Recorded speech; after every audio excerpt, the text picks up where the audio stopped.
I get caught weird, crazy. I mean, I've been in the psych ward.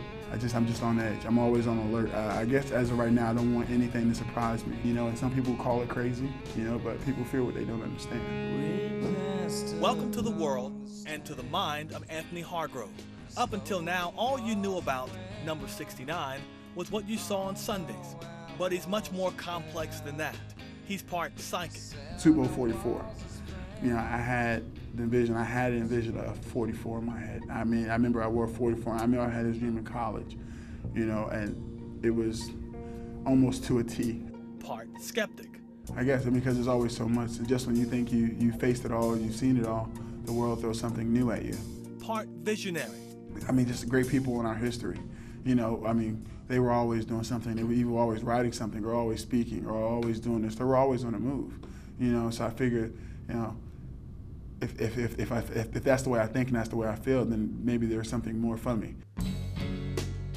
Born Anthony LaRon Hargrove, Tony has lived a hard life, growing up in Brooklyn, New York, living much of his life in foster homes and homeless shelters. Hargrove lost his mother to AIDS when he was just 9 years old.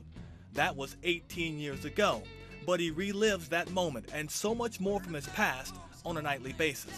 I guess when you've seen the things I've seen, you know, and your wants inside far more reach than what's going on right now.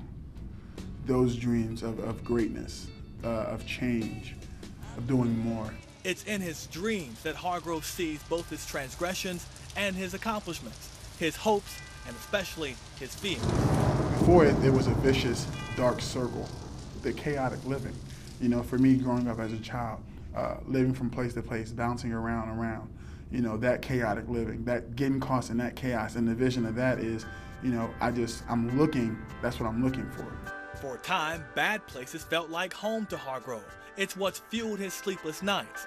His carefree lifestyle of the past, a time when Hargrove did what he wanted and paid for it later, still haunts him today. I've lolled so much in the negatives that I never focused on the positive. So for me, more it's looking at all the positive and looking at the direction my life is going and understanding and trying to put those things in place and perspective.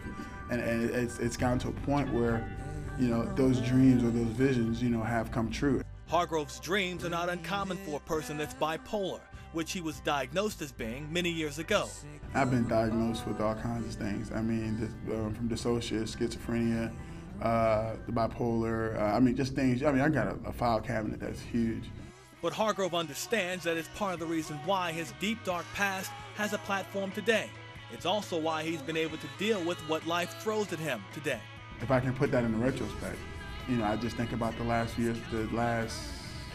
years of my life, you know, of all the things that I've had to go through or put myself through, and the people that I met that didn't mean me any good, or just the bad relationships I made, and the way it pulled me down or it wore me, it just took me to places that it didn't go, you know, but I knew that I had to go home, and I knew that the point was to get back home, you know, and then I finally found a home here in New Orleans. The type of home Hargrove hasn't experienced in many years, one full of love and support, one that doesn't want to see him fail, not only on the field, but off of it as well.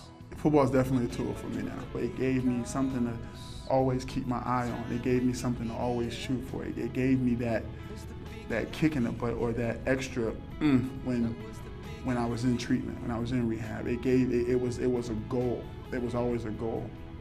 And so yeah, it definitely saved my life.